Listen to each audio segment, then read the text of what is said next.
This is your 9th lecture of the ancient history. Post Mauryan dynasty. हम Maurya dynasty को complete कर चुके हैं, अब हम चलते हैं पोस्ट मौर्य की तरफ। ठीक है, इसको बहुत लोग इग्नोर करते हैं बट आपको नहीं करना है। नो नो नो, ठीक है। अब हम इस पे करने के वाले, सबसे पहले आप ये देख लीजिए। सबसे पहले इस लाइन के ऊपर गौर कीजिए। In around 187 BC, Mauryan empire met its end by Shunga dynasty. तो ये शुंगा डायनेस्टी ने ही मौर्य एम्पायर का एंड किया था और उसके बाद मौर्य एम्पायर मतलब कि सुंगा डायनेस्टी ही आई थी। तो ये क्वेश्चन बार बार पीवाईक्यू में आया हुआ है, तो आप इस सुंगा डायनेस्टी को बिल्कुल अच्छे से याद कर लीजिए कि बार बार आया हुआ है कि बताइए मौर्य डायनेस्टी को किसने, मतलब कौन उसके बाद आया था। तो सुंगा डायनेस्टी ही आई थी। तो इसको एग्जैक्टली एकदम जिस तरीके से याद करना चाहिए कर लीजिए, बिकॉज ये 5-6 बार क्वेश्चन रिपीट हुआ है। अभी हम क्या करने वाले हैं, दो चीजें करने वाले हैं। ठीक है, जो पोस्ट मौर्य थे वो दो थे, एक native rulers of the post Maurya dynasty और एक foreign rulers of the post Maurya dynasty. Native मतलब कि जो हमारे ही देश के थे, हमारे ही भारत के थे और तब उन्होंने रूल किया था, तो वो आ गए आपके नेटिव। फॉरेन मतलब कि जो बाहर से आए थे हमारे इंडिया में और उन्होंने रूल किया था। तो जितने मैंने आपके लिखे हुए हैं, देखिए एक्चुअल में तो होंगे बहुत सारे, है ना। हमारे भारत के अंदर ऐसा थोड़ी ना है कि सिर्फ शुंगा ने किया, फिर कानवा, सतवाहना, चेदी, इन सब ने किया, ऐसा कुछ नहीं है। हर जगह पे छोटे छोटे हर जगह कोई कर रहा था। But exam point of view से क्वेश्चन कहाँ से उठाया जाता है, तो वो है आपका ये डाटा। ठीक है, इसके अंदर हमारी शुंगा डायनेस्टी, कानवा डायनेस्टी, सतवाहना और चेदी डायनेस्टी। फिर अगर हम फॉरेन रूलर्स की बात करें तो इंडो ग्रीक और कुषाण। ठीक है, ये हमें दो करने हैं। इसके साथ साथ साका भी थे और प्रतिहारास भी थे और ऐसे बहुत से आए थे, but exam point of view से जो इंपॉर्टेंट नहीं है, जहां से क्वेश्चन देखने को ही नहीं मिला 10-15 सालों से, तो वो मैं आपको नहीं बोलूंगी। ठीक है, सो ये वाला आप देख लीजिए। फिर हम चलते हैं, सबसे पहले हम नेटिव रूलर्स को समझेंगे, उसके बाद हम फॉरेन रूलर्स को समझेंगे। पहला हमारा सुंगा डायनेस्टी, जो कि 183 से 73 BC तक चली थी। ठीक है, इसके जो फाउंडर थे, देखो सिंगो डायनेस्टी बहुत इंपॉर्टेंट है, बिकॉज इसी ने ही मौर्य को सक्सीड किया था, इसीलिए ये इंपॉर्टेंट हो जाता है। तो जिसके फाउंडर थे वो थे पुष्यमित्र सुंगा। ये भी आपको याद रखना होगा कि पुष्यमित्र सुंगा इसके फाउंडर थे। ही परफॉर्म 2 अश्वमेधा यज्ञ अंडर पतंजलि। इन्होंने 2 अश्वमेधा यज्ञ मतलब या फिर यज्ञ किए थे under Patanjali, ruling in north India. तो ये नॉर्थ इंडिया जो है हमारा, इंडिया का नॉर्दर्न रीजन, वहां पर ये रूल कर रहे थे। तो 2 अश्वमेधा आपको समझ आया। अश्वमेधा वही जो घोड़े के साथ जो किया जाता है ना, कि अपना घोड़ा छोड़ दिया जाता है, उस पर टैग लगा के, देन फिर युद्ध होता है अगर किसी ने उसे रोक लिया। याद आ रहा है कुछ? देवर ब्राह्मण्स एंड प्रमोट ब्राह्मणिज्म। ये जो थे वो ब्राह्मण थे, मतलब हिंदू धर्म के थे, और इन्होंने ही हिंदू धर्म का आगे प्रचार किया, क्योंकि उस टाइम पे बुद्ध धर्म पीक पे था। बट फिर ये आए, शुंगा डायनेस्टी आई और उन्होंने किसका प्रचार किया? बुद्धिज्म, ब्राह्मणिज्म का। फिर पीरियड सा एज रिवाइवल ऑफ भगवतिज्म। जो पीरियड था वो भगवतिज्म मतलब कि हिंदू धर्म का ऐसे वापस माना जाता है, क्योंकि उस टाइम पे बाकी धर्म अपने पीक पे पहुंच गए थे, तो उस टाइम पे जो हिंदू धर्म था वो बिल्कुल नीचे जा रहा था, बट इसने आगे वापस उसे उठाया। पतंजलि ने लिखा था महाभाष्य, वो भी इसी टाइम पे लिखा गया था। इसकी जो कैपिटल है वो है पाटलिपुत्र, और greatest Buddhist stupa at Bharhut MP build during this time. तो जो ग्रेटेस्ट बुद्धिस्ट स्तूपा है भारत में, एमपी में ही, वो भी इसी टाइम पे बनाया गया था।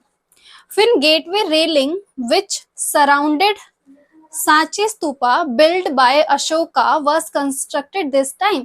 जो सांची स्तूपा बनाया था, ठीक है, सांची स्तूपा बना दिया। अगर आप पिक वगैरह में देख लेना कि फिन गेटवे रेलिंग लिख देना सांची स्तूपा, तो उसमें ना एक घूमने के लिए, ऐसे चारों तरफ जाने के लिए, घूमने के लिए, ऐसा जो स्तूपा है वो ऐसे गोल सा होता है। ठीक है, तो उसके चारों तरफ क्या है, रेलिंग सी बना दी है कि आप उधर से मतलब गुजरते हुए जाएंगे। जैसे परिक्रमा होता है ना, परिक्रमा जैसे घूम के जाते हैं, वैसे परिक्रमा के लिए ये रेलिंग बनाई गई थी, जो कि अशोका ने बनाई थी। वो उसी सांची स्तूपा जो अशोका ने बनाया था, वो इसी टाइम पे फिन गेट पे उसकी बनाई गई थी।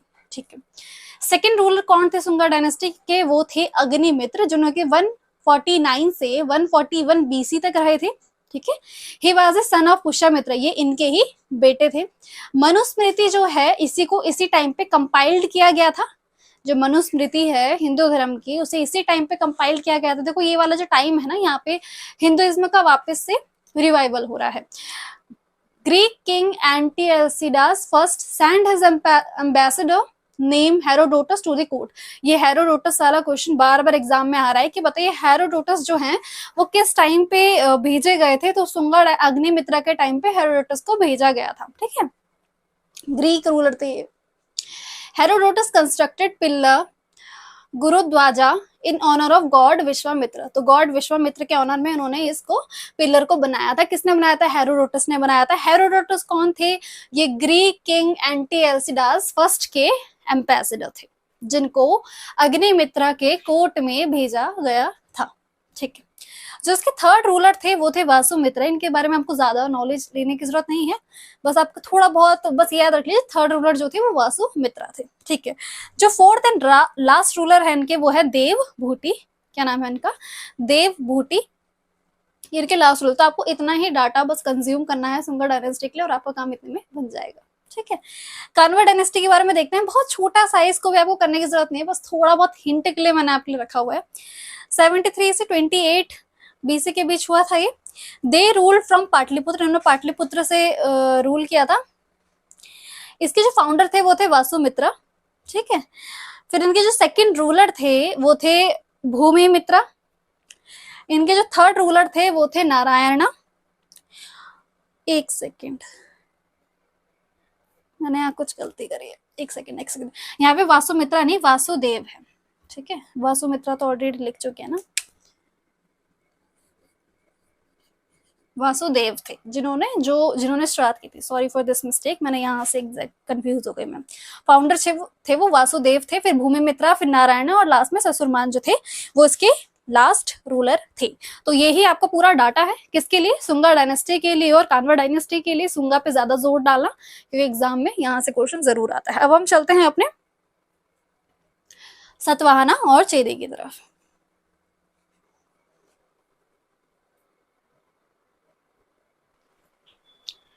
अब हम थर्ड और फोर्थ वाला कंप्लीट करते हैं, फिर हमारा नेटिव रूलर्स वाला कंप्लीट हो जाएगा, ठीक है।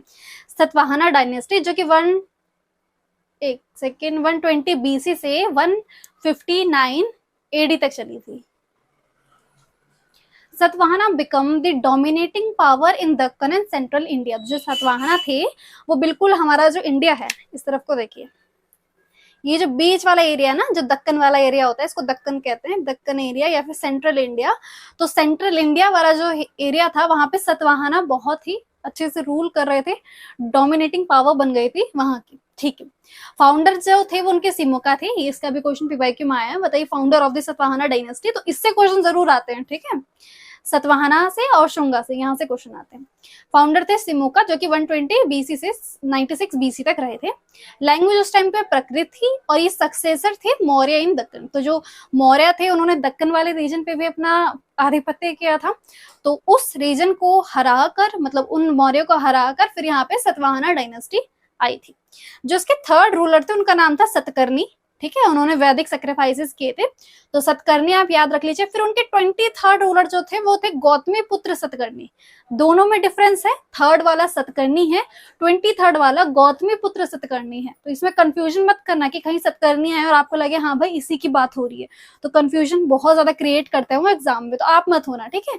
तो जो गौतमी पुत्र सतकर्णी थे, इनसे रिलेटेड क्वेश्चन आता है क्योंकि ये सबसे ज्यादा फेमस या फिर ग्रेटेस्ट रूलर कह सकते हैं सतवाहना डायनेस्टी के थे। कौन थे?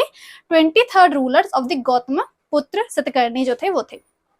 इन्होंने ग्रेटेस्ट हाइट तक लेके गए थे सतवाहना को। इन्हीं के पीरियड में जो सतवाहना था वो बहुत ज्यादा ऊपर हो गया था, ठीक है।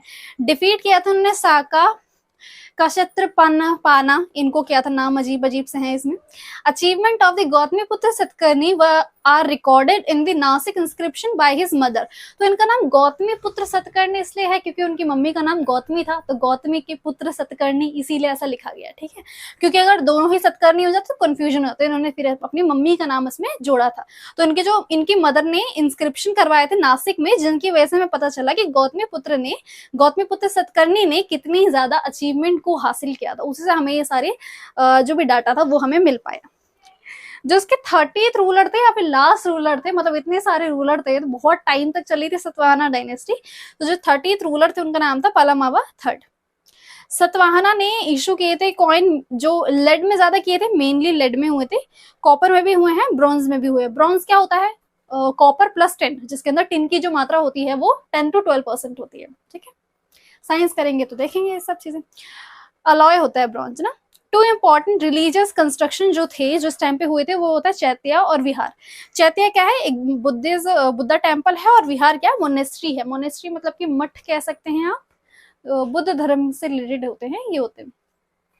ठीक है, तो आपका सतवाहना का जो भी डाटा मैंने यहाँ पे प्रोवाइड किया, ये आपके लिए सफिशिएंट होगा, इसे बिल्कुल टिप्स पे कर लीजिए।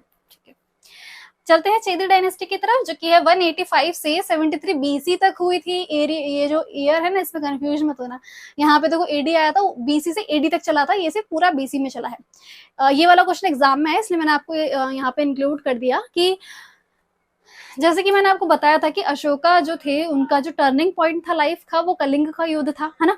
तो कलिंग के युद्ध में वो जीत हासिल कर गए थे, तो वहां पे मौर्य साम्राज्य स्थापित हो चुका था। फिर जब मौर्य साम्राज्य का अंत हुआ, तो उस कलिंग वाले रीजन में जो उभरी, वो थी चेदी डायनेस्टी। क्वेश्चन आया हुआ है कि कौन सी डायनेस्टी ने सक्सीड किया था कलिंग वाले एरिया को, ठीक है, मौर्य वाले। तो ये जो थी वो चेदी डायनेस्टी थी, कलिंग रीजन में हुई थी। कैपिटल थे शिशुपालगढ़, मतलब कैपिटल थे नहीं, कैपिटल जो जगह है वो शिशुपालगढ़ थी, और इसकी इंपॉर्टेंट रूल है खरवादा। ठीक है, खरवादा। तो ये क्वेश्चन आपका आया हुआ है, लिख दो मैं यहाँ पे पी क्यों, कि कलिंग वाले रीजन में कौन सा आया था। यहाँ से एक बार क्वेश्चन आया हुआ है, क्वेश्चन आया था शिमुका से रिलेटेड क्वेश्चन आया था, पूछा था कि greatest ruler of the Satavahana dynasty. तो आप आंखें बंद करके सिर्फ गौतमी पुत्र सतकर्णी पे लगा देना, आपका आंसर बिल्कुल करेक्ट हो जाएगा। ठीक है, ओके। अब हम चलते हैं अपने फॉरेन रूलर्स की तरफ, जो कि हमें सिर्फ 2 ही करना है इंपॉर्टेंट जो है, और उसके बाद हमारा ये टॉपिक खत्म हो जाएगा। अब आपके हैं फॉरेन रूलर्स, जो कि हमें सिर्फ 2 ही पढ़ने थे, इंडो ग्रीक एंड कुषाण। उसको कंप्लीट करते हैं। ठीक है, इंडो ग्रीक की तरफ देखिए, देखो ये इंपॉर्टेंट इसलिए है क्योंकि यहाँ से क्वेश्चन मैंने बार बार देखा पीवाईक्यू में, तो मुझे लगा कि आपको करवाना जरूरी है। ठीक है, अभी बताते क्या क्वेश्चन आया था, पहले समझ लीजिए। जो इंपॉर्टेंट रूलर्स है उसके मिलिंद, ठीक है, जो 165 से 145 बीसी तक थे, कन्वर्टेड इन द बुद्धिज्म अंदर नागसेना नागार्जुना। इन्होंने मिलिंद जो थे वो बुद्धिज्म में कन्वर्ट हो गए थे नागसेना और नागार्जुना के अंडर। ठीक है, Indo Greek were first to introduce coin in India. ये है जो पीवाईक्यू में आपके आया था। ठीक है, ये बार बार आता है कि किसने सबसे पहले जो कॉइन थे वो इंट्रोड्यूस किए थे इंडिया में, तो वो कौन थे, इंडो ग्रीक्स ही थे। डायरेक्टली इंडो ग्रीक्स आता है और आपको आंसर करेक्ट करना होता है। तो ये पीवाईक्यू बार बार आ रहा है, इसीलिए मैंने आपको बता दिया। इसकी जो कैपिटल है वो शेलकाल है, और लास्ट रूलर जो है वो हैसा ट्रियस है। ठीक है, इसमें से पूरे में से आपका ये एंड मिलिंदा वाला आप याद कर सकते हैं, बाकी कुछ भी इंपॉर्टेंट नहीं है, कहीं से क्वेश्चन आया नहीं है अभी तक। कुषाण डायनेस्टी जो कि 30 से 375 एडी में हुई थी मतलब Kushan control famous silk route. अब आप सिल्क रूट को समझ लीजिए होता है क्या, जो मैं आपको पहले बता रही थी ना सिल्क रूट के बारे में, जब हम बुद्धिज्म वाला टॉपिक कर रहे थे। ठीक है, सिल्क रूट को समझिए, तो चाइना में सिल्क की शुरुआत हुई थी, मतलब उन्होंने उसे खोज लिया था, बट वो जो सीक्रेट था ना वो रिवील नहीं करना चाहते थे पूरी हर जगह पे। तो वो क्या करते थे, वहां का बना हुआ जो माल था वो उसे पहुंचाया करते थे। रोमन एम्पायर था ना, रोमन एम्पायर के लोग उस टाइम पे सिल्क पहन के, मतलब बहुत अच्छा लगता था उनको, लगता था कि शान शौकत वाली लग्जरी लाइफ है सिल्क के साथ। तो उसका एक रूट बना लिया गया था कि ये रूट, ये सिल्क है वो आ कहाँ से रहा था, एक स्पेसिफिक रूट फॉलो किया करते थे सिल्क का ट्रांसपोर्ट करने में, या फिर सिल्क के जो गुड्स थे, जो भी कपड़े थे, उसको ट्रांसपोर्ट करने के लिए एक स्पेसिफिक रूट उन्होंने सेट कर लिया था। तो उस स्पेसिफिक रूट को ही सिल्क रूट कहते हैं, जो कि ओरिजिनेट होता है चाइना से और फिर अलग अलग एरिया पे जाता है, ज्यादातर वो यूरोप की साइड जा रहा होता है, रोमन एम्पायर की तरफ। ठीक है, क्लियर। तो जो उसका जो रूट है ना, रूट में जो जो डायनेस्टी होती है, जैसे कि जो हमारा इंडिया के ऊपर वाला हिस्सा है, जो आपका कश्मीर वाला हिस्सा है, थोड़ा उससे ऊपर जो है, वहां पर कुषाण डायनेस्टी थी जो कि बहुत बड़ी थी। वो हमारे इंडिया में भी उन्होंने थोड़ा बहुत हमारा रूल किया था। नॉर्दर्न इंडिया जो था ना, उस पर रूल करने वाले हमारे कुषाण थे। ठीक है, इतना समझ आया। तो ये सिल्क रूट था ना, तो ये उससे जो भी लोग वहां से ट्रेवल करा करते थे, गुजरा करते थे, तो वो उन्हें ट्रिब्यूट दिया करते थे या फिर उन्हें पैसा दिया करते थे। तो इनसे उनकी जो थी वो इनकम बहुत अच्छी जनरेट हो रही थी सिल्क रूट के जरिए। इंपॉर्टेंट रूलर थे इसके कनिष्क, बहुत ज्यादा इंपॉर्टेंट है कनिष्क वाला, मैंने आपको पहले ही बोला था बहुत इंपॉर्टेंट है ये। इनसे रिलेटेड क्वेश्चन एग्जाम में आपके जरूर देखने को आपको मिलता है। ठीक है, इनकी एक प्रतिमा भी है, एक स्टैचू है कनिष्क का, जो कि है मथुरा में। फोर्थ बुद्धिस्ट काउंसिल वाला भी आपको याद होगा, कश्मीर में हुई थी। जब वो कश्मीर वाले हिस्से में ही है, मतलब राज कर रहे हैं, तो कश्मीर में ही तो फोर्थ बुद्धिस्ट काउंसिल होगी। थोड़ा कॉमन सेंस के साथ चलेंगे ना तो आपको रट्टे लगाने की कभी भी जरूरत नहीं पड़ेगी, ठीक है। कैपिटल इन्होंने पेशावर को बनाया था, और इसके जो लास्ट ग्रेट किसान रूलर थे वो थे वासुदेव फर्स्ट। मैं थोड़ा साइड हो जाती हूँ, आप लिखना चाहें तो लिख सकते हैं, ठीक है। आपको ये वाला डाटा क्लियर हो गया होगा। थोड़ी सी लेंथी वीडियो गई है ये, बहुत ज़्यादा मेहनत भी लगी है मेरी। आप मुझे ज़रूर बताना आपको टॉपिक क्लियर हो रहे हैं, नहीं हो रहे हैं। जो नहीं क्लियर हो रहा है आप मुझे कमेंट करिए, मैं आपको ज़रूर उसका रिप्लाई दूंगी। सो अब हम चलेंगे अपनी गुप्ता डायनेस्टी की तरफ। See you in the next video, bye. अच्छा हाँ, एक और चीज़, पीडीएफ के लिए टेलीग्राम ज्वाइन कर लेना, वहाँ मैं आपको प्रोवाइड कर दूंगी। बाय।